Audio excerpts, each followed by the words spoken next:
민주파출소 현황으로 3월 21일 9시 기준으로 금주 4,334명이 방문했고 1,436건의 제보가 접수됐습니다. 매체별로는 네이버가 29.74%로 가장 높은 수치를 기록했고 그 뒤로는 유튜버 18.11%, SNS가 13.72%, 커뮤니티가 6.89%, 틱톡이 3.76% 순으로 제보되었습니다. 한 주 동안 브리핑한 내용에 대해서 말씀드리겠습니다.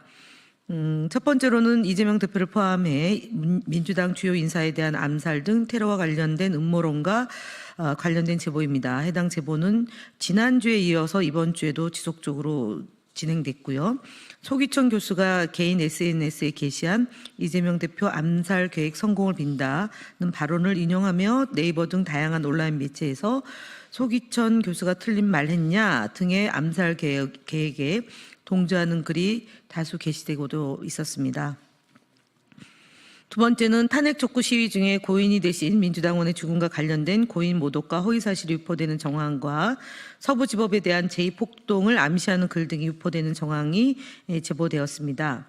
3월 17일 탄핵 촉구 시위 도중 사망한 민주당원과 관련된 기사 댓글에는 휘발유 붓고 자살했으면 민주당이 공사나 유공자로 지정됐을 텐데 안타깝네요. 사망 원인이 이재명 때문이다라며 고인을 모독하는 망언이 있었습니다. 3월 18일 검찰이 김성훈 경호처장 등의 영장을 청구했다는 기사를 인용하며 서부지법을 다시 한번 압박을 넣어야 해요라는 내용의 서부지법 제2의 폭동을 예고하는 글이 게시되었습니다. 셋째로는 재판관과 그 가족을 겨냥해서 심각한 살해 예고 등이 지속적으로 유포되고 있다는 상황입니다. 마지막으로 민주당 또는 특정 인사를 공산당이나 중국과 연관지어 음모론을 유포하는 행위에 대한 제보가 있습니다. 다음으로 현황에 대해서 김동아 의원께 브리핑하겠습니다.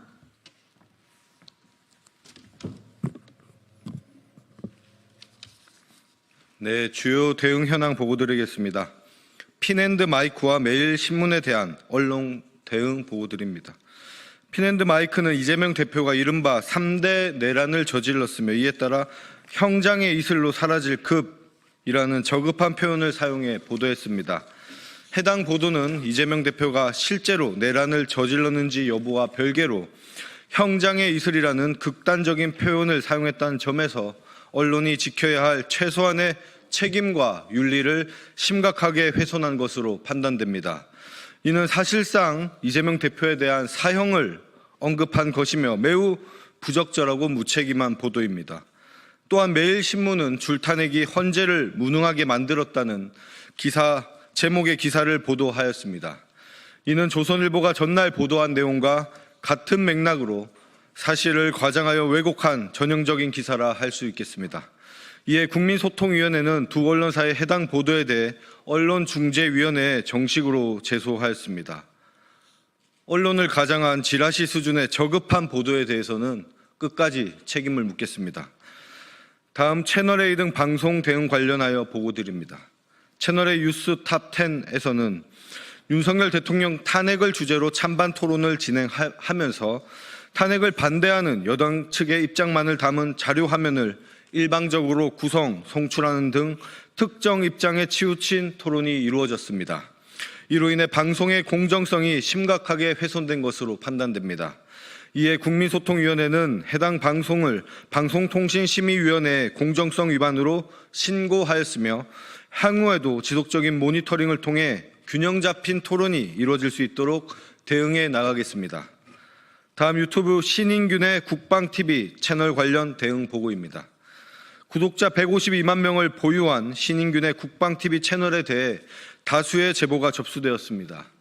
이에 따라 채널에 게시된 총 2,127개의 영상을 전수 모니터링한 결과 내란을 옹호하거나 이에 동조하는 내용이 포함된 영상 5건을 확인하였습니다. 해당 영상들은 유튜브 커뮤니티 가이드라인 위반으로 판단되어 플랫폼에 신고 조치 완료하였습니다.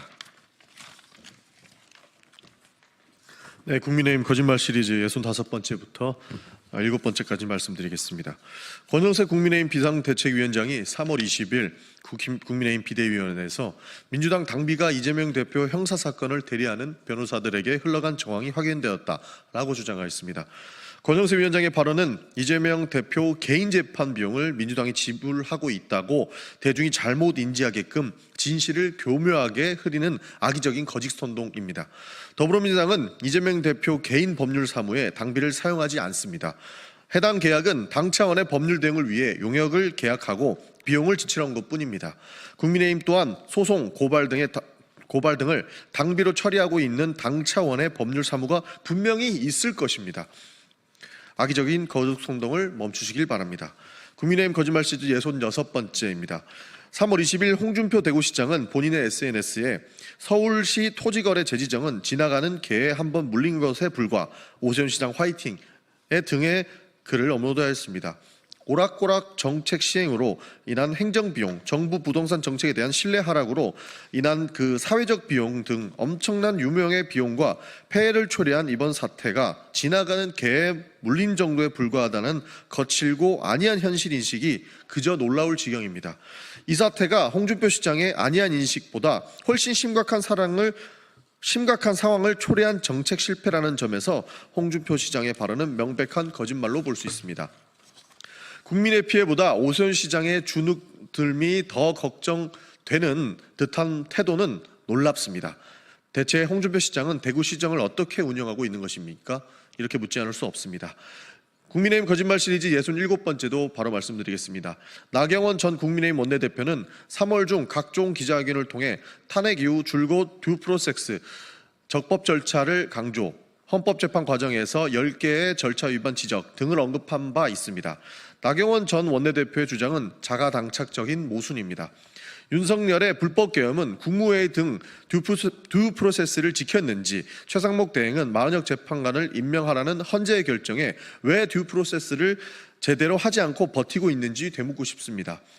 심지어 마은혁 재판관은 헌법재판소의 결정을 승복하지 않고 있다는 점에서 헌재 결정을 승복을 지속적으로 강조하는 국민의힘 지도부 주장과 정면으로 배치되고 있습니다.